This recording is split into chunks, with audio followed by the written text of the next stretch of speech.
where you're joining from today. My name's Eric Kimberling with Third Stage Consulting, and I'm going to introduce a guest here today. But today we're doing our weekly Tuesday live stream.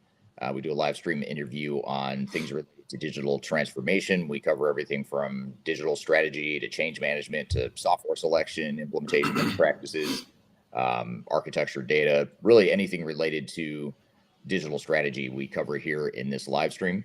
By being part of this live stream, you're actually part of the Transformation Ground Control podcast. So what we do is we film this part of the podcast live in front of an audience, get your participation, get your questions, and then we edit this and make it part of the Transformation Ground Control podcast, which gets released every Wednesday. So you'll find this episode a week from tomorrow when that episode comes out. So as I said, my name's Eric Kimberling. I'm going to introduce our guest here in just a moment. Today's topic is going to be digital strategy and software evaluation. So we're going to talk about sort of the front end of a digital transformation, the definition of a strategy, a roadmap, finding the right technologies, all that good stuff. We're gonna unpack that here today, and we encourage you to ask your questions. I've got some starting point questions that I'll dive into with Tony as we do introductions here. But I encourage everyone here that's listening to please chime in and jump in with any questions you might have. And to start, if you don't mind, just drop in the chat where you're joining from today. What city or country are you joining from here today? We'd love to hear where the global audience is here today. We tend to get people from all over the world, so it's interesting to hear where everyone is. So please feel free to drop in the chat where you're joining from today. And also, if you have questions along the way as we get started, please drop in the chat at any point those questions. We'll sort of cherry pick the questions along the way, and Tony and I will unpack those as we go. So. All that being said, our topic today is digital strategy, software selection. We're going to talk about here today is how do we define the right strategy and roadmap for us as an organization? How do we find the right software? All that good stuff we're gonna talk about here today. And joining me to cover that topic in a bit more detail is Tony Ford with Third Stage Consulting. So Tony, welcome to the show here today. Thanks, Eric. I'm happy to be here. Looking forward to some of the questions that we're going to get from the audience. Appreciate it. Absolutely. Yeah. So I guess just to start here before we get to some of the audience questions, tell us a little bit about yourself, about your background leading up to joining Third Stage, and also tell us what you do at Third Stage. Okay. Yeah. Well, I've been in the industry for a long time. Been in management consulting for a significant part of my career. I've worked with some of the well-known large integrators in the industry. Some of them recognize names you'll recognize. So we won't share those names, but spent a lot of time in the business. I spent a lot of time with one of the large software vendors as well, executive at one of those companies. But I've got a lot of experience. I've worn a lot of hats. I've worn the large program management, project management hats. I've been a solution architect, primarily focused around the ERP world. I've got a lot of experience in data architecture as well. I actually ran a data administration function for a large pharmaceutical in my career. So I've got a pretty good, well-rounded wealth of experience, both breadth and depth in a number of areas. So when it comes to digital strategies and digital transformations, we can certainly talk and from a lot of perspectives. Yeah, absolutely. Yeah, and you've got that architecture perspective, the program management perspective, a lot of different hats that you've worn on these projects. What is it you do out here at Third Stage?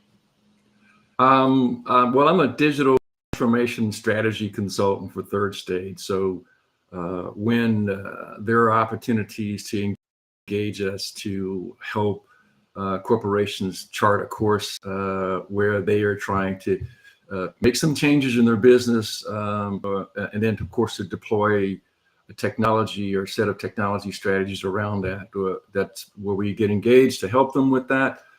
Then also to help them with, once we chart the course, to make some solutions along the process. Gotcha. Yeah.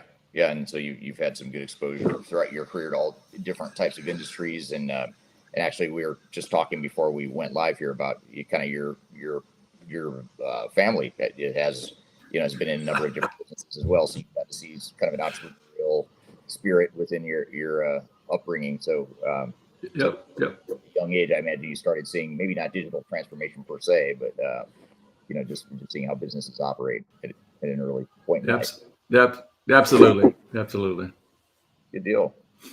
So I guess to start, if we just back up and just start at the 20,000-foot view, why is it so important for organizations to have a clearly defined digital strategy and roadmap? Well, there's a lot of change going on in various industries, and companies are growing. You really need to start thinking about, rather than, well, I've got a problem for today. A lot of times what happens is we have a problem for today. We start focusing on a very specific and targeted problem, and you start to fix one problem, then you cause another. So having a digital strategy really takes a more of a holistic view of things, both horizontally and vertically. And we're going to talk about that maybe later, but so that as you're trying to develop a strategy, you're examining why you're going to go in a certain direction. And that is usually centered around deriving certain values in the process, and also trying to fix certain pain points, strategic pain points that are causing the organization a lot of problems and inhibiting the organization from achieving whatever strategies or goals that they have to achieve. So the whole idea is to take more of a holistic approach, and try to make sure that all the components, and by the way, it's not just a technology component, right? But it's a lot of components, and trying to make sure all those components fit, both for the short term and the long term, as you go through the cycle of looking at your technology transformation. Yeah, that's a good point. And you started to touch on this question, but when you talk about the components of a digital strategy, you said it's not just the technical pieces, but there's other components to an effective digital strategy. What are some of those other components, or some of the key things that people should be thinking about as they define their digital strategies? I think probably to start with, right, is just to make sure that you have a really good understanding of where your business is trying to go. And because that really becomes the compass, if you will, for defining what technologies and what strategies that you want to deploy. Then, of course, as you're going through the process, it becomes the point of coming back to make sure and confirm that you're still on target. Because sometimes as we're going through a transformation, we may drift one way or the other, depending on the challenges of the day that might focus us to go down one path. But what happens is, if we begin to understand what the business drivers are, they tend to keep you on target, right? So that's probably one. The second part of that is to make sure that those strategies are in alignment with whatever the technologies are, the strategies are, and the roadmap that you're building. So that, again, it becomes, once you've got that alignment of business to solution to strategy to roadmap, you can always now begin to come back and use it as a way of making sure you're staying on course. So that's one. But certainly understanding your overall vision for where you want to go. Often when we get into some of the executive workshops, one of the first questions we're asking is describe what your transformed organization is going to look like. And sometimes companies have a real clear vision of what that is. They actually have a stated vision statement, right? And sometimes they don't. So what we usually do is we say, well, can you describe, if you had to describe the attributes of where you're trying to go, what does that look like, right? So we try to do that. We also try to identify strategically what are the major goals of the organization. Another component. We also try to make sure that we understand what the strategic requirements are, the strategic challenges. I interchange those terms because a lot of times, we talk about the challenges, but those become the requirements. And when I say strategic, and I'm going to use an example. We had one client that was fairly large in size, had over 70 divisions. And so with 70 divisions with four major business units. And so the challenge for them was trying to consolidate that into one perspective, or one centralized set of strategies.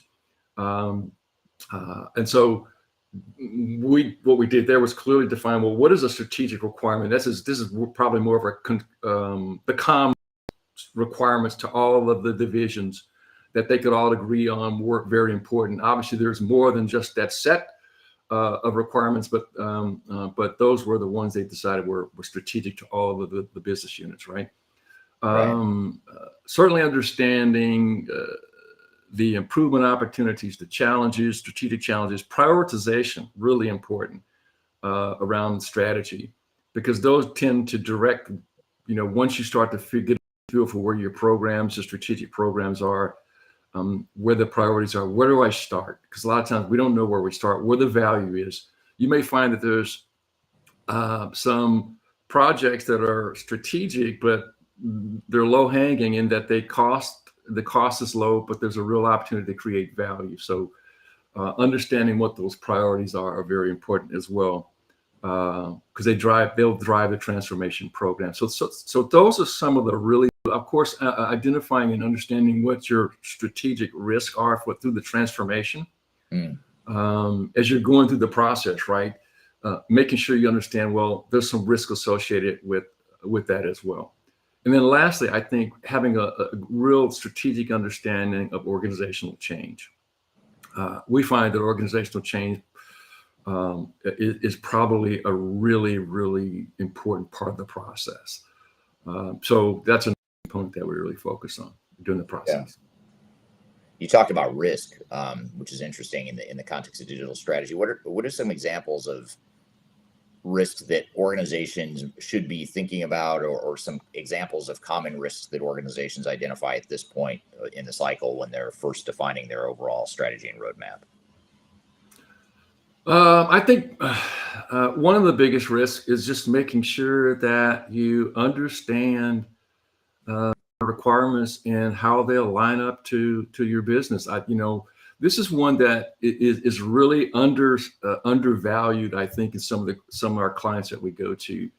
A lot of times what we find is we want to go from the startup of this process and go right quick to software selection.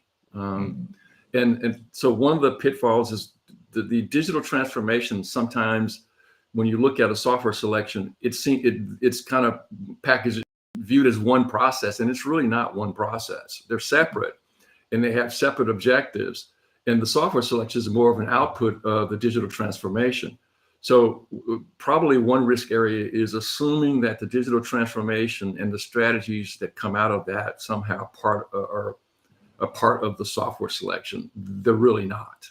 And so separating and not making that gray and creating that and making that one part as part of the software is really important, because then what you start to do is you start to look at this as a business exercise rather than a software selection first. So I find that happens more often than you would think. Even with some of the larger corporations that we work with, the need to do your due diligence up front, and I think that's important, because what happens is it does help the process downstream when you put the time in up front to make sure that you understand the business and how it aligns to a specific technology strategy that you're developing. So that's a really, really big one. And I think probably the second one right after that is really underestimating organizational change and the impact that it may have.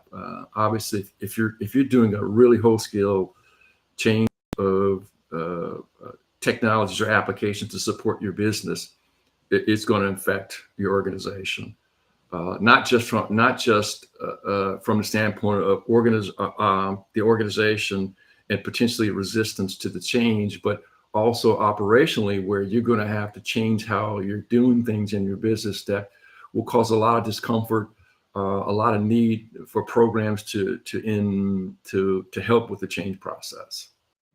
Gotcha. So those are probably some of the ones that really we're seeing that cause some of the biggest problems in the process of digital transformation. Gotcha. Okay, good. Yeah, that's a good overview. And I want to turn to the audience real quick and just highlight some of the where some of the people are joining from here today. We have Cam on YouTube from San Diego, Anurada from Toronto, who's on LinkedIn as well. We have Third Stage joining from Denver, Colorado. Sheena from on LinkedIn from California. Thanks for being here today, Sheena. Parisa from Denver. We have Edwin from Dallas, Texas, as well as Prabhakar from Bangalore as well. So thanks everyone for joining here today, and those of you that have shared where you're from here today. I really appreciate you joining here today. And then also we have David from Ireland too. That's another person that's joined here from Ireland on LinkedIn as well. So thanks for joining from different parts of the world here today. And of course, if you have questions, please chime in at any point. We're talking about digital strategy. We're going to get into software selection here in just a moment. But actually, while we're on that topic, I'll kind of want to go a little bit deeper into that point you made about how digital strategy, software selection are not the same thing. Sometimes companies just jump right into the software selection. Sometimes they sort of back up and define that digital strategy. Maybe just help us unpack that a little bit more. How are those two things really different? Why are they not the same thing? And, why is it important to sort of view those as distinct phases of a digital transformation? Okay. If we talk about it just from a process standpoint, when you're going through a digital transformation strategy, you're really looking at my audience that I'm having a conversation with is different. I'm going to be talking to the executive team within an organization. We are now taking a longer term perspective of the organization. So we really, really want to understand strategically speaking where they're trying to go with the company, what they believe are the challenges to get there, what they believe are the potential solutions to what they see as strategic challenges or problems that they're having in the organization. And so the audience is different. You're taking a longer term perspective. It is a holistic, because now we're looking at the entire enterprise, and we're looking at all of the challenges. So we're not diving into one specific operational area. So that's a real big part of that, right? And then we are building a series of programs that are prioritized into an overall roadmap. So right off the bat, you're seeing it's a longer term, it's more holistic, it's more an executive perspective, it's business driven. And so those are the key aspects, as opposed to the software selection now where, excuse me, we're now moving a little bit closer to the operation. It's a little bit more targeted potentially. And we're actually doing functional deeper dives to understand specifically what are some of the challenges specifically in certain areas. We may have a strategic challenge around a specific aspect of supply chain. But now I'm going to say, okay, operationally, am I having some problems in my procurement? Am I having some problems in my warehousing and logistics in shipping? Am I having some problems in my production management cycle? So we're digging down deeper operationally. We're trying to identify what some of the pain is more specifically.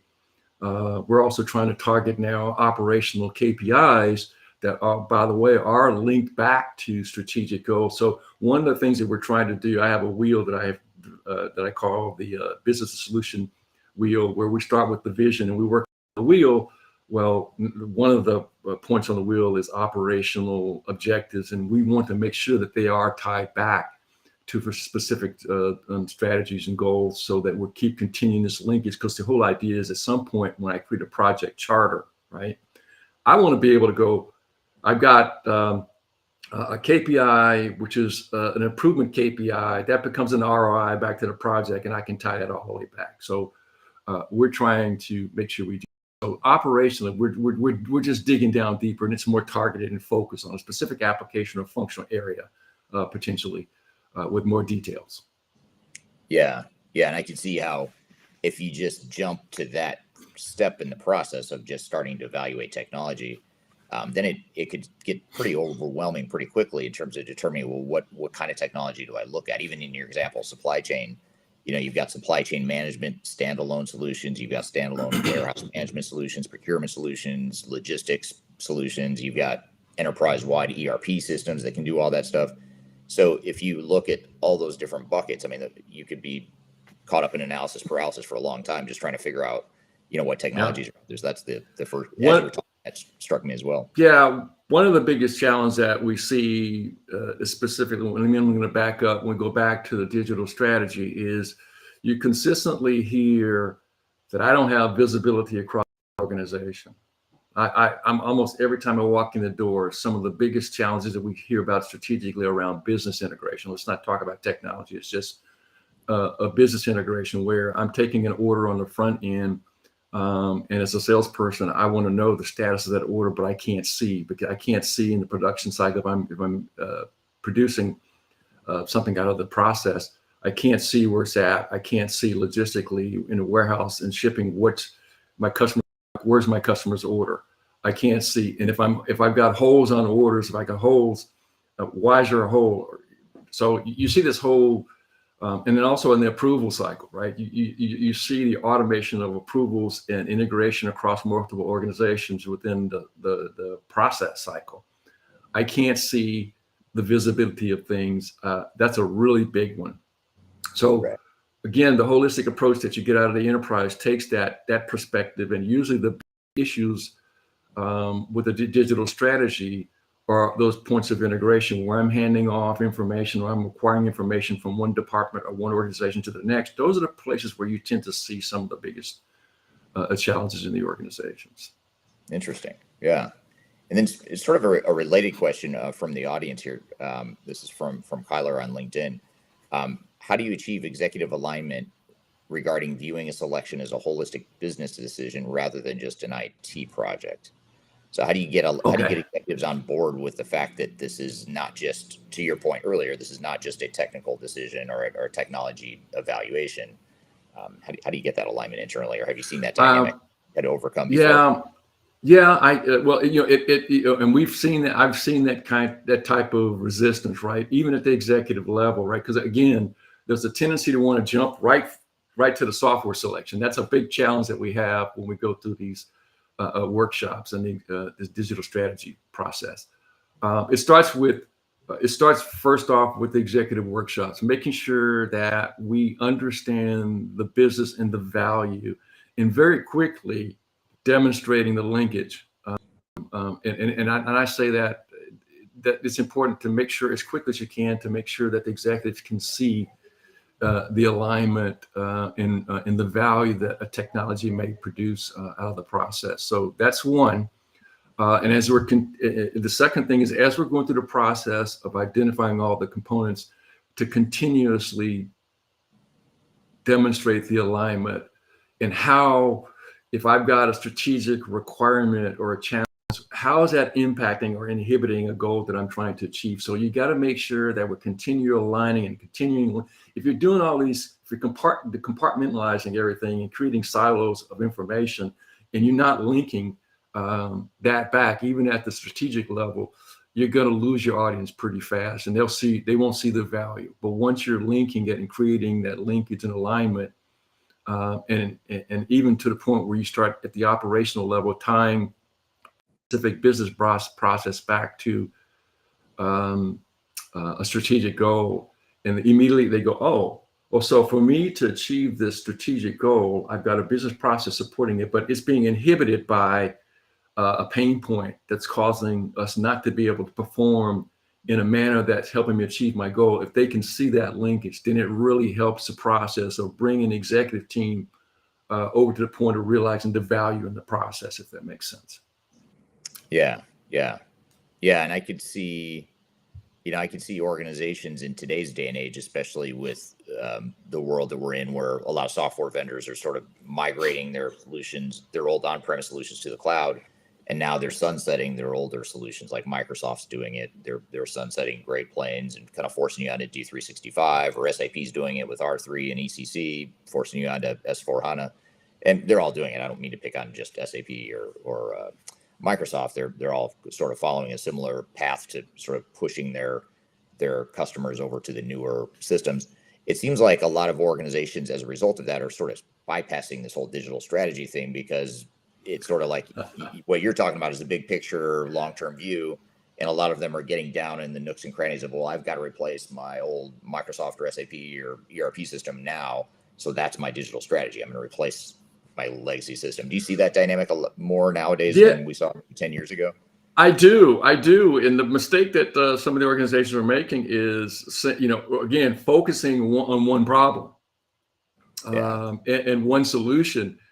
And it's kind of like I've got it's the more technologies that you have in your portfolio, the greater the chance you're going to break something by introducing something new.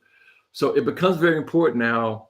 If I've got a large organization, and I'm not just saying for a large organization, but if I've got a portfolio of digital solutions that are supporting my business, and I focus on one, you really potentially could break something, right? It's kind of like Right. if I'm doing an upgrade, right? If I'm on an ERP system on an upgrade cycle, right? If you introduce a custom solution, this is the whole point of the cloud, right? Which is to try to eliminate or limit my impact to anything that I built on that I custom built. The more chances that you build something custom, more opportunities that you introduce something into the software solution that's going to break something later. So same kind of principle applies here, right? I was going to come back to something that you were focusing on too, and I'm going to come back to it. One of the other areas that we find in the digital strategy transformation that companies are overlooking a little bit more than you would think is not just looking at your company digitally, horizontally, and functionally, but looking at the technology stack. Just recently had a client that they did an excellent job of building their digital strategy long term. And by the way, they had a lot of divisions, very large portfolio of technologies. So when you saw the picture, it looked like a jigsaw puzzle when I first looked at the picture. And did an excellent job of looking at the software layer of the technology stack. So if at the top, I've got the software, then data, then infrastructure. They did an excellent job of a strategy across the top two layers of their technology stack. But they did identify an infrastructure strategy, but they had not done a real examination of their solutions when they started to go down that path of doing a software selection. And what we found was they really overlooked the infrastructure layer, which, by the way, became a very important part of the strategy since they had so many components and they had a longer journey, maybe a 5-year journey, to transform the organization. So you wanted to make sure that you've got a sound foundation to build on from an infrastructure standpoint. If you got to constantly be moving a lot of pieces. So I think one of the areas that, from a digital strategy, the risk area, if you will, is that a lot of corporations need to pay a little bit more attention to their infrastructure and the tools that come along with the migration in and out of the cloud, the migration tools and the support of how you migrate in. All these components become very important as part of that strategy. And that there's some oversight in doing that. And there's also a sense of moving to the cloud is a lot easier than you think. And so I think there's some underestimation of going from on-prem solution to a cloud solution, that somehow we're going to flip a switch and there's going to be some nice integration. I mean, my migration tools will get me there pretty quickly, and we underestimate that process.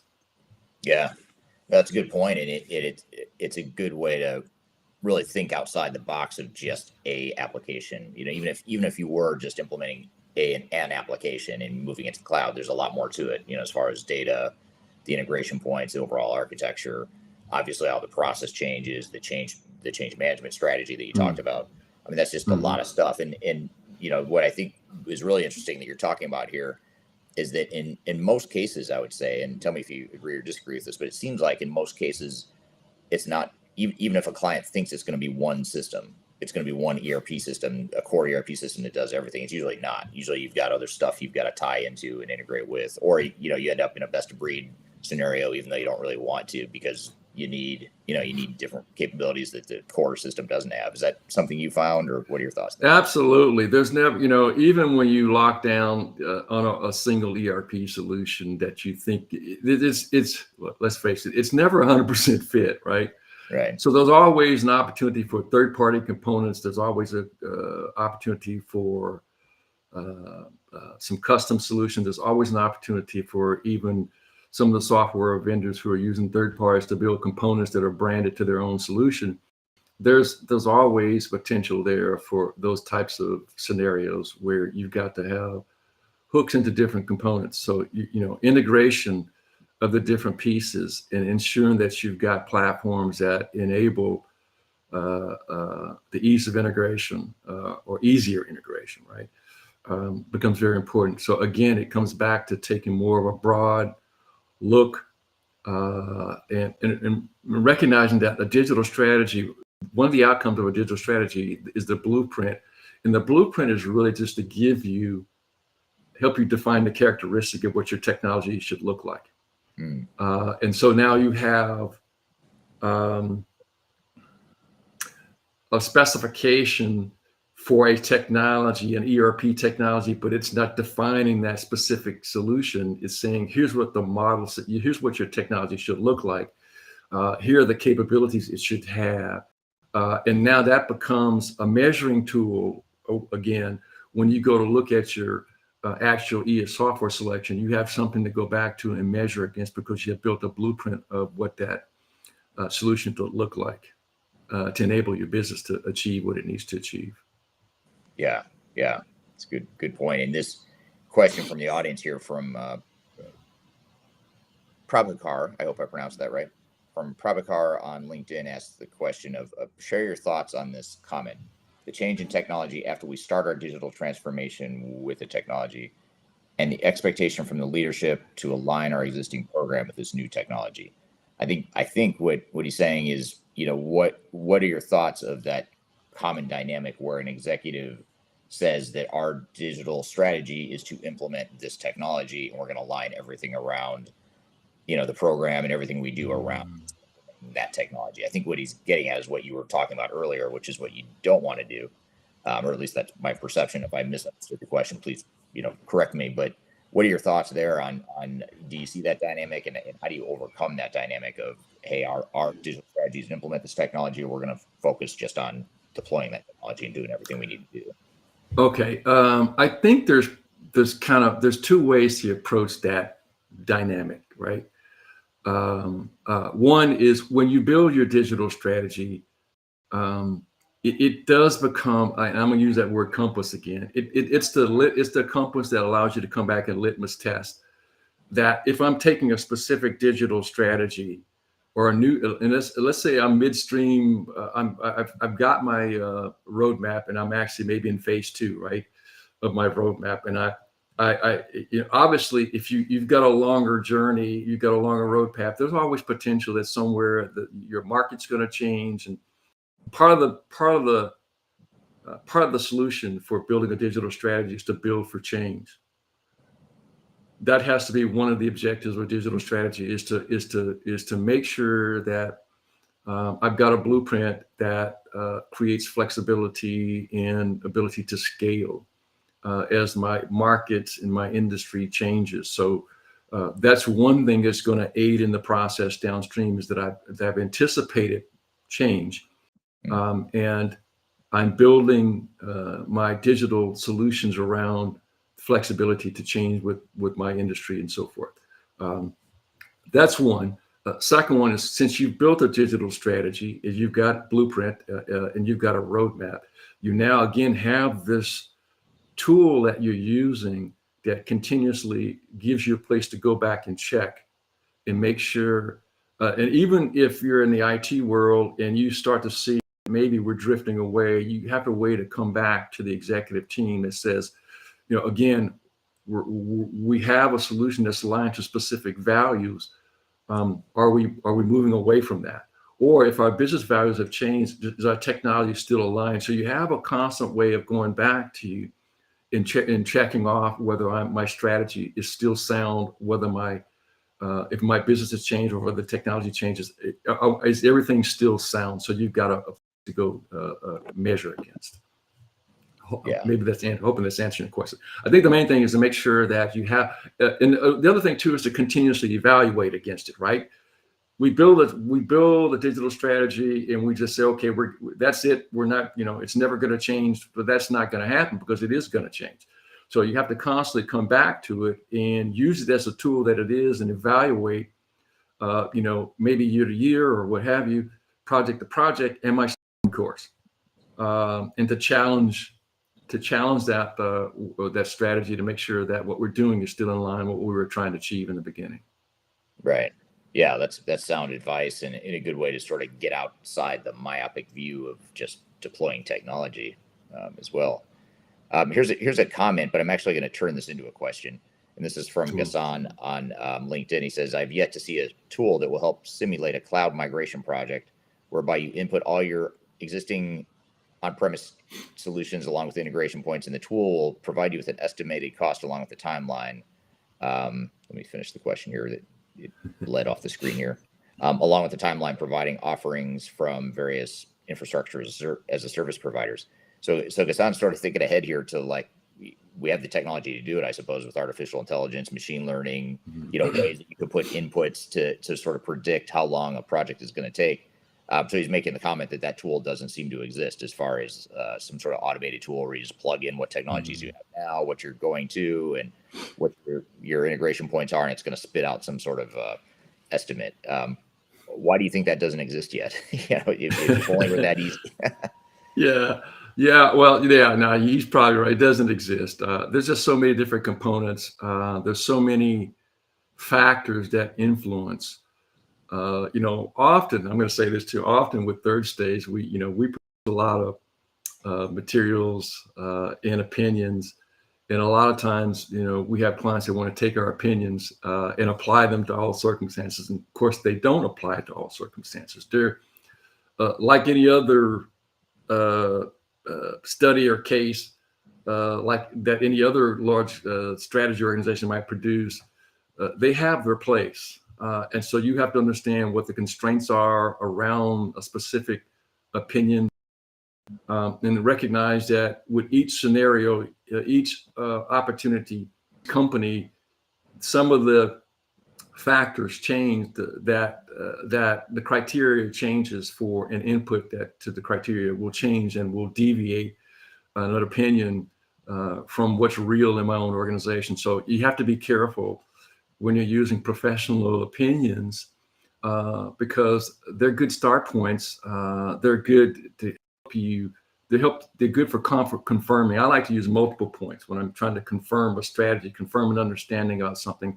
I go to multiple sources, and what they do is they only give you confidence that they give you a high degree of confidence that I'm doing the right things, but they should never be applied in a way that says this is the gospel and I'm going to be using this in my own scenario. You have to apply your own criteria and requirements to that. Right. Yeah. Yeah, very much. And then you've also got, you talked earlier about change management, Tony, and how change management is such an important part of this. And that human dynamic is A, super unpredictable, and B, it's one of the biggest variables or impacts to your implementation duration and complexity and cost and all that good stuff. And that's probably the hardest part to predict is how your organization's actually going to respond to the changes and how well they're going to adapt to the changes. What about another question here from LinkedIn, which is an interesting one, is what do you do when a client thinks because of vendor pressure that they're receiving that they need a certain system or software, but their requirements tell a different story? I'm sure that never happens in our industry, right? A vendor pressuring a client or trying to convince them that their software is a good fit when in fact it's not. How do you vet that out? I mean, what are some of the things you've seen with our clients as far as getting past that? Funny. I just recently had one of those as well too. So yeah. I think and you do see vendors, putting that kind of pressure on an organization. I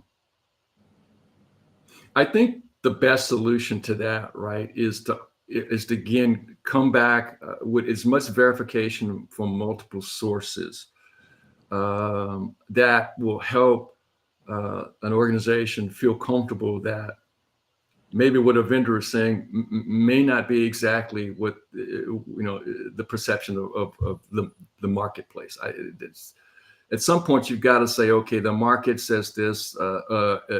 We've got multiple validation points that maybe an opinion is a little bit different than what the way others are seeing it. The other thing too is you got to always come back to say, so my requirements are dictating that I need this type of software, this system with these capabilities. You have to be sure that you understand what your capabilities are relative to a specific requirement or a feature of a technology, and have a good understanding of what that is. So if you've done your homework and you dug in, if you hired someone to do it for you and they've dug in and identified the requirements at a level that you feel comfortable with, right, then you can feel comfortable that maybe you have a different sort of opinion than the vendors are providing to you. Yeah. Yeah. And I think that clarity that you started off the conversation talking about, that clarity of where you're headed as an organization, what your goals and objectives are, and how this project potentially aligns with that strategy. I think that it just sort of gives you the guardrails and the vision and the direction to be able to vet some of that out. So it becomes more clear when it's not a good fit or when it is a good fit, whatever technology you might be considering. Yeah, I'll give you a good example. Recently had a client that where the client was told that the vendor had a public versus a private cloud solution, and while their public cloud solution may not have met all the requirements their private cloud solution would, right? Mm. Well, if you were looking for a certain level of control and extensibility that you might get in a little bit more on-premise like scenario, then yeah, that might play to what you want to do. But if your long-term strategy, right, is to really conform to the capabilities that a cloud would provide you and the gains that you get from a cloud, there's some trade-off that you have to consider. And that's one of the things that, again, a digital strategy helps us to understand too. What are the trade-offs when I'm trying to determine a path to go down? And so one of the trade-offs, obviously, in a private cloud might be that I'm gaining some things and more control, but I'm also going to incur some cost in the same way that I had on premise. And so you've got to be very careful that you understand the trade-offs that you're getting when you're going down certain paths like that. So we had one of those here recently. Yeah, that's a great point. That last thing you said, which is there's always trade-offs. Even when you've defined your digital strategy, you've selected the technology or technologies that are going to best align with that. Even that best fit for your path forward is going to have risks and trade-offs. And you started off the conversation by talking a little bit about risks too. And I think that's another thing is, it's exciting to define a digital strategy. You want to be optimistic and think about this ideal future state, but you also have to recognize that there's some landmine pitfalls along the way that we've got to navigate. As IT organizations, we have to be very careful, especially if you have a culture that says, I want to build something, right? Mm-hmm. You have to be, we all want to be creative when it comes to our jobs. But if you've got companies that have put a lot of investment, as many of these ERP companies have done in their software, years and years of development across multiple industries. They've looked at every many scenarios for requirements. They just have a lot built in, a lot of money and investment. So you have to start again. This is where having a digital strategy helps you stay on target, because if you're wanting to build something as opposed to conform to a solution, technology, digital solution, but the cost is going to be, you're not gaining anything. This is where your digital strategy and the alignment of that digital strategy kind of keeps you on course. Again, you got something to go back to that says if I move away from a specific strategy that will get me at a certain goal or and maybe it's a financial goal, then this is where that strategy comes into play and kind of helps you stay on course with those types of things. Yeah. Yeah, I agree with that. Here's a question from John on YouTube. He asked the question, what are the best practices for change management when introducing a digital strategy? That's a pretty big question, but maybe you could cherry pick a couple things that you've seen, and you're introducing or defining a digital strategy. What are some of the key things that you should keep in mind or focus on or address? Yeah, I think, certainly it's really important to take the pulse of your organization. We often do surveys. And those can be controversial, and there's can be some sensitivity to those to surveys. But surveys are good, especially from the people's perspective, to get a feel for how change is going to play in your organization. And you certainly want to be able to flesh out where there may be some potential resistance. Resistance can be on purpose, or it can be, there's resistance, direct and indirect resistance. And so you want to try to flesh out those things and try to understand, and so that you can start to build the right programs around them. In particular, a lot of organizational changes focus around communication. So you want to make sure that you are being effective, not only doing the digital transformation exercise, because people get a little nervous there, but also when you start down your digital roadmap, the various projects, how do you communicate the value? How do you communicate the change that's coming? That sort of thing. The other thing too is to make sure that you have a good understanding operationally where the impact of change is going to occur. Yeah. So change is really two things: it's organizational and it's operational. So making sure, we typically do in a digital strategy exercise, we try to do our best at understanding both operational and organizational.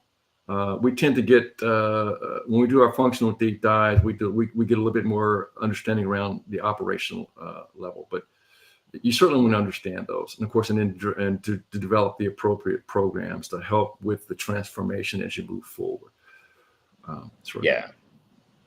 Yeah. So what about hypothetical but real scenario that I think you and I have both seen? I'm a CIO or a client, and I say, Tony, that's great. I know most of your other clients have problems with change management, but our team's ready for this change. They hate the old technology. They know the processes are broken, and so change management is really not going to be an issue. It's going to be pretty easy for us. Is that something you've seen? And if so, how do you overcome that misperception that change is somehow going to be easy because people are on board with the change early on? Yeah, the first thing is we do try to convince especially doing the executive digital strategy, is to get the executive to test that a little bit.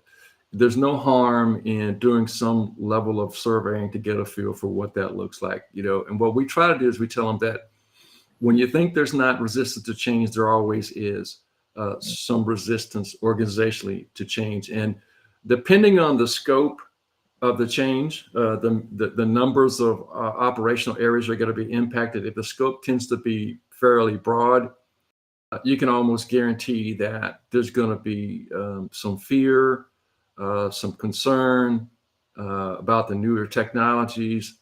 You're going to get something there. Then the other thing too is, you start to point out, as you're going through workshops, you start to point out those sorts of things start to surface in workshops.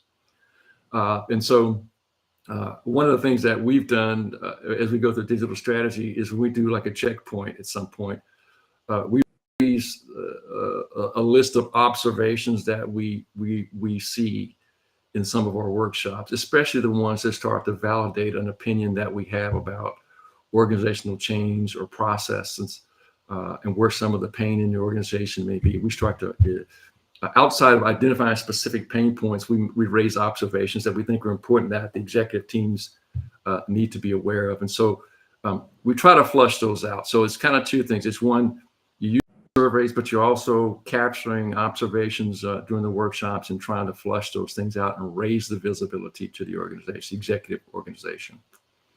Yeah, that may be their perception. And a lot of times what we find is the executive perception may be a little bit off as you move down the ranks a little bit.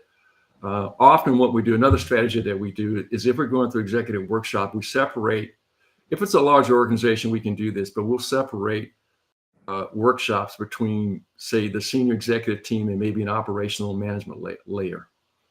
And what the idea here is to see, is there alignment with the executive team and the mid-level management team that may be actually in the operational, managing the operational functions. And that's another litmus test to see how aligned the executive team is with their mid-level operational folks. Yeah, it's a great point. I mean, I think that really hits the point that I was trying to get at with that question or that hypothetical scenario where, you know, I think first of all, it's important to clarify that most resistance to change doesn't come from a bad place. It's not like you or I are just trying to sabotage the project and, you know, I don't like what the company's doing. You see that occasionally, but that's not very common. What typically happens is on the surface, yes, I'm on board, but if I'm not aligned, to your point, if the organization's not aligned, that's going to create unintentionally some resistance to change along the way. Or, you know, one thing you did mention, but it kind of getting down another level of granularity more to a personal level is if you threaten my world, you know, the world that I'm so accustomed to, then I'm going to resist change. Not because not because I want any ill will toward the organization or I don't trust leadership necessarily, or even it may not even be that I'm not against the change. It's just I'm okay with the change in general. Just I don't like the way it's affecting me. You know what I mean? So it's sort of like that becomes, you multiply that times however many employees you have. That's the resistance you have to deal with. It's that underlying unexpected resistance. It's interesting on some of our organizational change surveys. We do tenure-based surveys where we will have specific areas and we'll do it by tenure and we'll do it by organization. It's kind of funny sometimes when you see the tenure. There's a difference of perspective when you look at tenure. So some of that's just I've been doing it this way for so long, and change is a little harder for some folks. So it's an age thing, but it's also a personality thing. Some people, I think, consultants, for example, we're creatures of change, and so we tend not to get uncomfortable when change occurs. But some folks like a more static environment. So it's a personality thing. So. Yeah. And if I've been in an organization for a long time and I've created value for myself by powering through the fact that we have such inefficient processes and bad systems, but yet I'm able to navigate that and figure out a way to add value, that's a threat. If you talk about automating the systems and taking away some of those manual processes and some of those heroics that the organization has depended on me personally for, that's a threat, that's a risk, and I start to feel at risk. And so that's where the resistance oftentimes stems from, is that real personal level. What about here's a question that's right up your alley. It's actually a little bit outside the scope of what we're talking about now, but it's sort of like a downstream thing that I know you're very well versed in, which is how important is it to have a cost estimate done and agreed with the vendor before getting into implementation, and how can you manage the potential cost escalation along the way? So we're sort of getting into PMO, project governance, and that sort of thing here. But what are your thoughts there? For us, the cost estimation actually starts during the digital strategy transformation. We use our own set of tools to go through some high-level initial estimation, and that's exactly what it was. I think the key with cost is to also make sure that whatever cost estimation, that you put some parameters around it so that everyone understands exactly what you're looking at and what the implications are coming out of a specific cost estimate. So as we move from a digital strategy to a software selection, to maybe an implementation readiness, to the actual implementation, you're seeing the cost estimates become more real as you move the cycle. So I think it's important as you're going through the process of developing cost estimates that you understand where you are in the cycle and what value. I had one customer, we did some cost estimation coming out of digital strategy. And of course, there's always some concern about, well, what do I do with this, right? If I've got to go to a board, how do I position? So it's really important to make sure that you position the cost estimate so that the audience that's targeted understands what it means and what the implications are, and what's the value at this point in looking at a specific estimate. So I think a point is just to recognize where you are in the cycle and where and how you position an estimate. Right. Yeah. Yeah. And then, of course, downstream, when you get into implementation and you start executing that digital strategy, that's where the project governance, the controls, all that stuff becomes so important. Yeah. And the implementation project, you know, obviously, right before an implementation, your SI, your system integrator is probably going to have gone through some type of discovery to really specifically nail down as best they can a statement of work for a contract. So, you know, at that point, obviously, from a system integrator standpoint, they're going to be about as close as they're going to get until they actually get into the implementation. Obviously, even when you get into implementation, there is some potential for change because I get in there, I start to uncover things that I couldn't see before, or invalidated assumption about the project, and that changes the cost because there's some additional effort to get done. So absolutely. Right. So I guess the last question for you is sort of a capstone to tie this all up, this whole thread of digital strategy and software selection. What do you think, as we think and cast our minds forward to our digital strategies for the 2020s, even though this is a digital strategy, to your point, is not just about technology, it's about the people, the process, the overall strategic alignment, all the stuff you talked about, data, infrastructure, all that stuff's important. But when you think about technology and we're looking at different digital options in the marketplace, what are some of the most important technology trends that organizations should be aware of as they define their digital strategies? Or what are some of the emerging technologies or trends that you think, you know, people should really have top of mind or consider that they might not otherwise? Let's see here. Well, certainly migration to the cloud, and I keep saying this, but making sure you understand with cloud and migration to the cloud, the different components, the different iterations of cloud implementations. And I'm going to come back to the public versus the private, making sure you understand what that looks like in terms of your own organization. But certainly that's probably the most important trend right now. Making sure that your points of integration and the technologies around supporting that are very important. Because again, everything, because we're building, now we've kind of moved more to a Lego kind of, if I can use that, a Lego world where we're building a framework where I've got a platform that allows me to build in and take out components.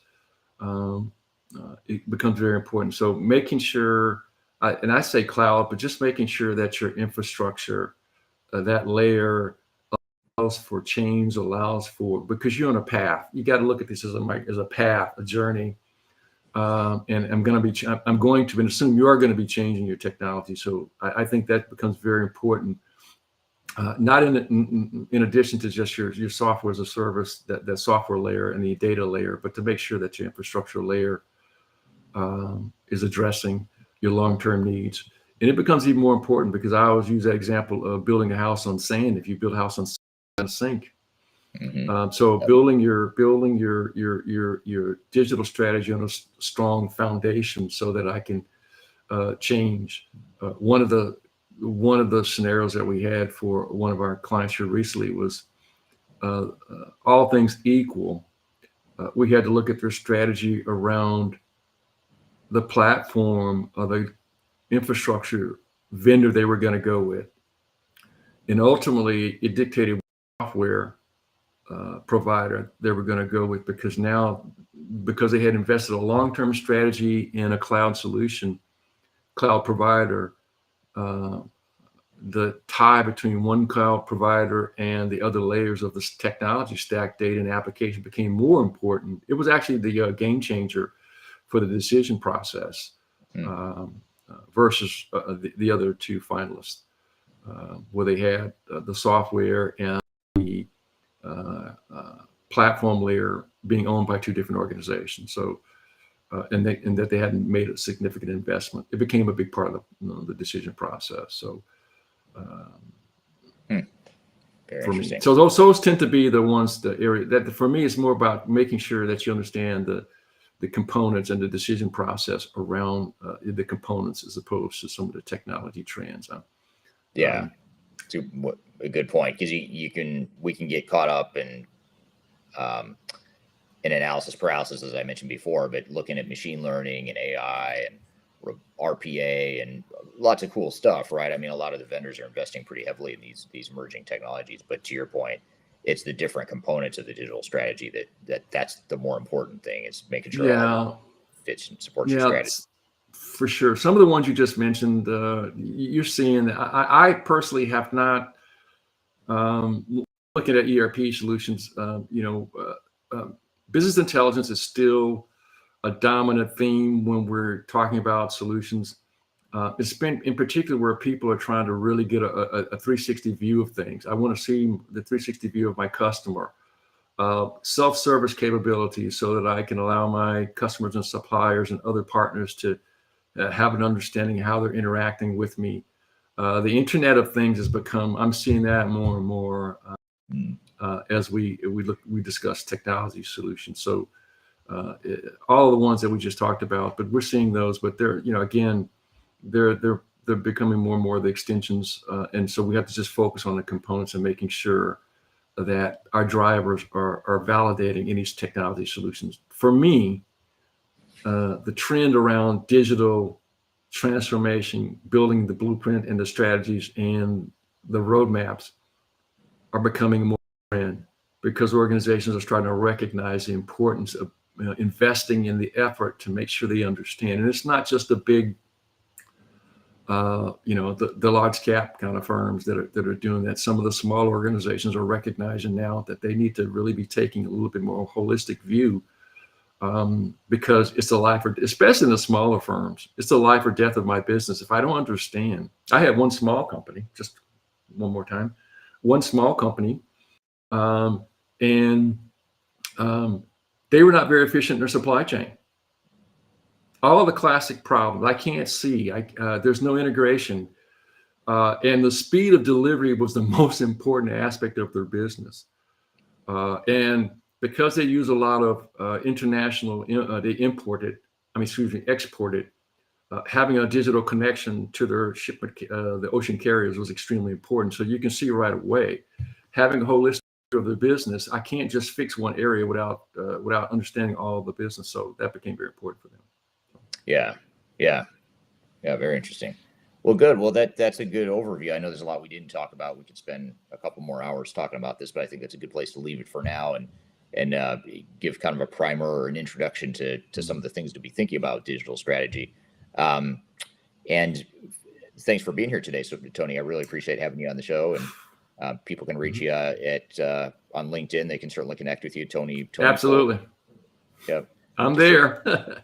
Tony Ford, Third Stage Consulting. You'll find him there. And our website is thirdstage-consulting.com if you want to learn more about digital strategy and that sort of thing. And again, this is thank you to the audience for being here too and asking such great questions. We're going to make this part of our weekly Transformation Ground Control podcast, which will come out a week from tomorrow. So on every Wednesday, we put out new episodes that include these live interviews as well as other content and other segments that we produce for the podcast.